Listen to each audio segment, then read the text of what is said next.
Hi friends, मु गायत्री आपनको स्वागत करुच्ची मो चैनल डेली वंडर को।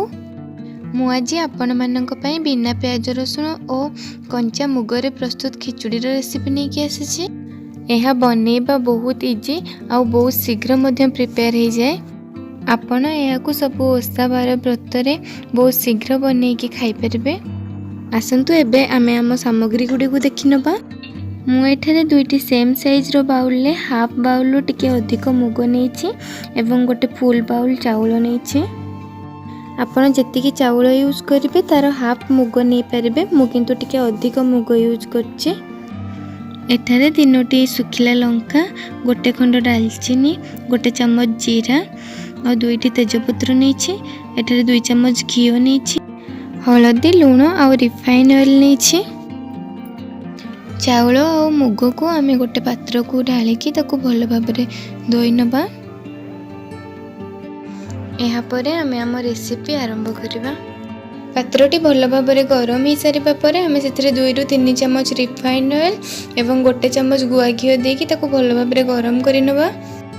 आमे एबे एथिरे तेजपत्र, जीरा, सुखिला लंका, डालचीनी सब को ऐड कर दबा। टिके अधिक भल फ्लेवर आसबा पई आपण चाहिले गुजराती और लौंग मध्य ऐड करि परिबे। एबे गुडा टिके भल भाबरे भाजी सारिबा परे आमे धोईकी रखिथिबा चाउल और मुग को एथिरे ऐड कर दबा। एबे मुग, चाउल एवं ऑयल को आमे भल भाबरे मिक्स कर नबा। सब किछि भल भाबरे मिक्स हे सारिबा परे आमे हळदी और लूण को एबे एथिरे ऐड कर दबा।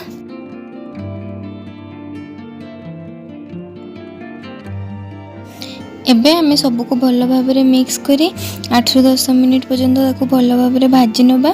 भल भाबरे भाजीबा द्वारा हमरो खिचुड़ी सब चाउल और मुग गोटा गोटा हेकी रहबो।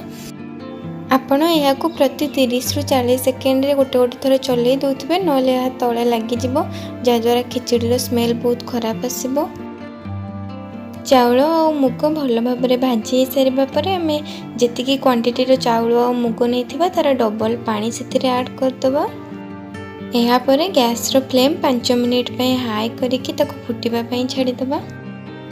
जेते बेले पानी भल भाबरे फुटी जिवो ताको आमे 20 ରୁ 25 मिनिट पे गैस रो फ्लेम लो करिकी घोड़ेकी छाड़ी दबा।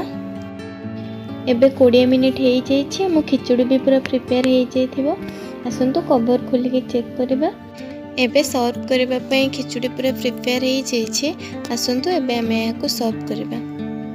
यह प्रिपेयर करबा केते इजी एंड क्विक आपण माने देखिले। याको निश्चय घरे प्रिपेयर करंतु एवं केमिति लागिला मते कमेंट करी निश्चय जणांतु।